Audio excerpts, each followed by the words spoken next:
নমস্কার। হরে কৃষ্ণা। একাদশী হল বছরের অন্যতম প্রধান উদযাপন। এই দিনটি ভগবান বিষ্ণুর উপাসনার জন্য নিবেদিত। ভক্তরা ভগবান বিষ্ণুর কাছে প্রার্থনা করে এবং কঠোর উপবাস পালন করে। এই উপবাস সূর্যোদয় থেকে শুরু হয় এবং ভক্তরা পরের দিন অর্থাৎ দ্বাদশীতে উপবাস ভঙ্গ করেন। শুক্লপক্ষ ও কৃষ্ণপক্ষে মাসে দুবার একাদশী পড়ে। ফাল্গুন মাসের কৃষ্ণপক্ষের একাদশী তিথি বিজয়া একাদশী নামে পরিচিত। এই দিনে পুজো করা হয় শ্রী হরি বিষ্ণুর।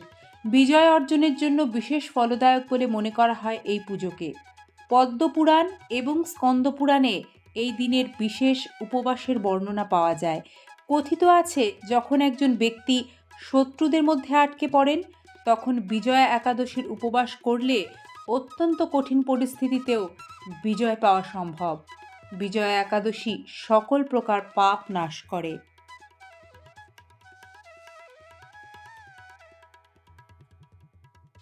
আপনাদের সকলের জানার জন্য বলে রাখা, শ্রী রামচন্দ্র এই বিজয়া একাদশী তিথি পালন করে শত্রু দমন করে লঙ্কা বিজয় করেছিলেন। রামায়ণেও বিজয়া একাদশীর উল্লেখ পাওয়া যায়। সুতরাং বোঝাই যাচ্ছে শ্রী রামচন্দ্রের সময় থেকে বিজয়া একাদশী পালনের গুরুত্ব বিদ্যমান। এখানে উল্লেখ্য বিষয় হল, স্বর্গে বিষ্ণুর বাসস্থান, যেটি বৈকুণ্ঠ ধাম নামে পরিচিত, তার অন্যতম দ্বারপাল হলেন বিজয় এবং অন্যজন হলেন জয়। বিজয়া একাদশী পালন করলে মৃত্যুর পরে বৈকুণ্ঠে আশ্রয় পাওয়া যায় বলে মনে করেন অনেকে। এই দিনে উপবাস রাখলে পাপ থেকে মুক্তি পাওয়া যায় এবং মোক্ষ লাভ করা যায় বলে প্রচলিত বিশ্বাস। এ প্রসঙ্গে জানিয়ে রাখা, জয়া একাদশীর মতো বিজয়া একাদশীর নামকরণও করা হয়েছে ভগবান বিষ্ণুর বৈকুণ্ঠের একজন দ্বার রক্ষক বিজয়ের নামে। এবার শুরু করছি বিজয়া একাদশীর ব্রত মাহাত্ম্য। স্কন্দপুরাণে এই একাদশী মাহাত্ম্য এইভাবে বর্ণিত রয়েছে। মহারাজ যুধিষ্ঠির শ্রীকৃষ্ণকে বললেন, হে বাসুদেব, ফাল্গুন মাসে কৃষ্ণপক্ষের একাদশীর মাহাত্ম্য অনুগ্রহ করে আমাকে বলুন। শ্রীকৃষ্ণ বললেন, হে যুধিষ্ঠির, এই একাদশী বিজয়া একাদশী নামে পরিচিত। এই একাদশী সম্পর্কে একসময় দেবর্ষি নারদ স্বয়ংভূ ব্রহ্মাকে জিজ্ঞাসা করেছিলেন। তিনি এই প্রসঙ্গে যা বলেছিলেন তা আমি এখন তোমাকে বলছি। এই পবিত্র পাপ বিনাশকারী ব্রত মানুষকে জয় দান করে বলে বিজয়া নাম প্রসিদ্ধ। পুরাকালে শ্রীরামচন্দ্র 14 বছরের জন্য বনে গিয়েছিলেন। সীতা ও লক্ষ্মণের সঙ্গে তিনি পঞ্চবটী বনে বাস করতেন। সেই সময় লঙ্কাপতি রাবণ দেবী সীতাকে হরণ করে। সীতার অনুসন্ধানে রামচন্দ্র চতুর্দিক ভ্রমণ করতে থাকেন। তখন মৃতপ্রায় জটায়ুর সাথে তাঁর সাক্ষাৎ হয়। জটায়ু রাবণের সীতাহরণের সমস্ত বৃত্তান্ত রামচন্দ্রকে জানিয়ে মৃত্যুবরণ করেন। এরপর সীতা উদ্ধারের জন্য বানররাজ সুগ্রীবের সাথে তিনি বন্ধুত্ব স্থাপন করেন। ভগবান রামচন্দ্রের কৃপায় হনুমান লঙ্কায় গমন করেন। সেখানে অশোক বনে সীতা দেবীকে দর্শন করে শ্রীরাম প্রদত্ত অঙ্গুরীও তাঁকে অর্পণ করেন। ফিরে এসে শ্রীরামচন্দ্রের কাছে লঙ্কায় সমস্ত ঘটনার কথা ব্যক্ত করেন। হনুমানের কথা শুনে রামচন্দ্র সুগ্রীবের পরামর্শে সমুদ্র তীরে যান। সেই দুস্তর সমুদ্র দেখে তিনি লক্ষ্মণকে বললেন, হে লক্ষ্মণ, কিভাবে এই অগাধ সমুদ্র পার হওয়া যায় তার কোনো উপায় খুঁজে পাচ্ছি না। উত্তরে লক্ষ্মণ বললেন, হে পুরুষোত্তম, সর্বজ্ঞাতা আদি দেব আপনি, আপনাকে আমি কি উপদেশ দেব? তবে বকদালভ্য নামে এক মুনি এই দ্বীপে বাস করেন। এখান থেকে 4 মাইল দূরে তার আশ্রম। হে রাঘব, আপনি সেই প্রাচীন ঋষিশ্রেষ্ঠকে এর উপায় জিজ্ঞাসা করুন। লক্ষ্মণের মনোরম কথা শুনে তারা সেই মহামুনির আশ্রমে উপনীত হলেন। ভগবান রামচন্দ্র ভক্তরাজ সেই মুনিকে প্রণাম করলেন। মুনিবর রামচন্দ্রকে পুরুষোত্তম বলে জানতে পারলেন। আনন্দ ভরে জিজ্ঞাসা করলেন, হে রামচন্দ্র, কি কারণে আপনি আমার কাছে এসেছেন তা কৃপা করে বলুন। শ্রী রামচন্দ্র বললেন, হে মুনিবর, আপনার কৃপায় সৈন্যসহ আমি এই সমুদ্র তীরে উপস্থিত হয়েছি। রাক্ষসরাজের লঙ্কা বিজয় করাই আমার প্রধান উদ্দেশ্য, যাতে এই ভয়ঙ্কর সমুদ্র উত্তীর্ণ হতে পারি।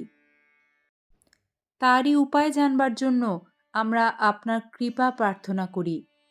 মুনিবার প্রসন্ন চিত্তে পদ্মলোচন ভগবান শ্রী রামচন্দ্রকে বললেন, হে রাম, আপনার অভীষ্ট সিদ্ধির জন্য যে শ্রেষ্ঠ ব্রত করণীয় আমি তা বলছি।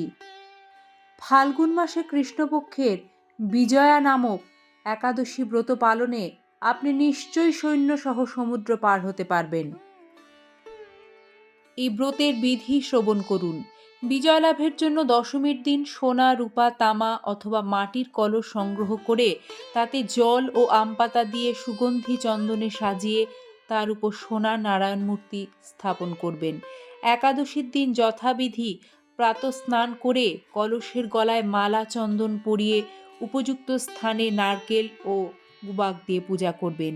এরপর গন্ধ, পুষ্প, তুলসী, ধূপ, দীপ, নৈবেদ্য ইত্যাদি দিয়ে পরম ভক্তি সহকারে নারায়ণের পূজা করে হরিকথা কীর্তনে সমস্ত দিন যাপন করবেন। রাত্রি জাগরণ করে অখণ্ড ঘি প্রদীপ প্রজ্বলিত রাখবেন। দ্বাদশীর দিন সূর্যোদয়ের পর সেই কলস বিসর্জনের জন্য কোনো নদী, সরোবর বা জলাশয়ের কাছে গিয়ে বিধি অনুসারে পূজা নিবেদনের পরে তা বিসর্জন দেবেন। তারপর ওই মূর্তি বেদজ্ঞ ব্রাহ্মণকে দান করবেন। এইভাবে যদি ব্রত করেন তাহলে বিজয় নিশ্চিত। ব্রহ্মা বললেন, হে নারদ, ঋষির কথা মতো ব্রত অনুষ্ঠানের ফলে রামচন্দ্র বিজয়ী হয়েছিলেন। সীতাপ্রাপ্তি, লঙ্কা জয়, রাবণ বধের মাধ্যমে শ্রীরামচন্দ্র অতুল কীর্তি লাভ করেছিলেন। তাই যথাবিধি যে মানুষ এই ব্রত পালন করবেন তাদের এ জগতে জয় লাভ এবং পরজগতে অক্ষয় সুখ সুনিশ্চিত জানবে। বিজয়া একাদশীর দিন স্নান করে উপবাস করতে হয়। বাড়ির বাল গোপালকে শ্রীহরিরূপে পুজো করতে হয়। গলার গয়না, ফুল এবং কাপড় দিয়ে সাজিয়ে গোপীচন্দনের তিলক লাগাতে হবে। তুলসীর সঙ্গে কলা, মাখন এবং চিনি মিছরি নিবেদন করতে হবে। এই দিনে বিষ্ণুর অষ্টোত্তর শতনাম পাঠ করলে দেবী লক্ষ্মীও অত্যন্ত প্রসন্ন হন। আরতির পর প্রসাদ বিতরণ করে রাত জাগরণ ও গীতা পাঠের মাধ্যমে এই ব্রত সর্বোচ্চ ফল লাভ করা সম্ভব। এদিন একটি গোয়াল ঘরে গরু পরিচর্যার জন্য অর্থ দান করা শুভ। বিজয়া একাদশী নাম শুনেই বোঝা যাচ্ছে যে এই দিনটি জয়ের সঙ্গে সম্পর্কযুক্ত। বিজয়া একাদশী পালন করলে জীবনের যাবতীয় প্রতিকূলতার বিরুদ্ধে জয়লাভ করা সম্ভব। বিজয়া একাদশী নিষ্ঠা ভরে পালন করলে ভগবান বিষ্ণু অত্যন্ত প্রীত হন ও তাঁর আশীর্বাদ লাভ করা সম্ভব হয়। বিজয়া একাদশীর দিন ভগবান বিষ্ণুর পূজা করার সময় যে বিশেষ মন্ত্রগুলি সর্বোচ্চ ফল লাভ দেয় সেগুলি হলো ওম নমো ভগবতে বাসুদেবায়, শ্রীকৃষ্ণ গোবিন্দ হরে মুরারি, হে নাথ নারায়ণ বাসুদেব, অচ্যুতম কেশবম কৃষ্ণ দামোদরম, রাম নারায়ণম জানকী বল্লভম। হরে রাম রাম রাম হরে হরে, হরে কৃষ্ণ কৃষ্ণ কৃষ্ণ হরে হরে। পঞ্জিকা অনুসারে 2024 সালে ফাল্গুন কৃষ্ণপক্ষের একাদশী 6ই মার্চ সকাল 6:30 শুরু হয়ে শেষ হবে 7ই মার্চ 8:13। হিন্দু ধর্মে উদয় তিথি অনুসারে পালন করা হয় একাদশীর উপবাস। কিন্তু যেহেতু এই উপবাস বিধি কঠোর, সেই কারণে 2 দিন ধরে যদি একাদশী তিথি পড়ে, গৃহস্থ জীবনের মানুষদের একাদশীর উপবাস পালন করা উচিত প্রথম দিন অর্থাৎ 6ই মার্চ। অন্যদিকে 7ই মার্চ বৈষ্ণব সম্প্রদায়ের ভক্তগণ বিজয়া একাদশীর উপবাস করবেন। ছড়িয়ে দিন শ্রীহরি বিষ্ণুর এই বিজয়া একাদশীর মাহাত্ম্য কথা সকলের মাঝে। ভগবানের কৃপা সকলেই লাভ করুন। হরে কৃষ্ণ কৃষ্ণ কৃষ্ণ হরে হরে, হরে রাম রাম রাম হরে হরে।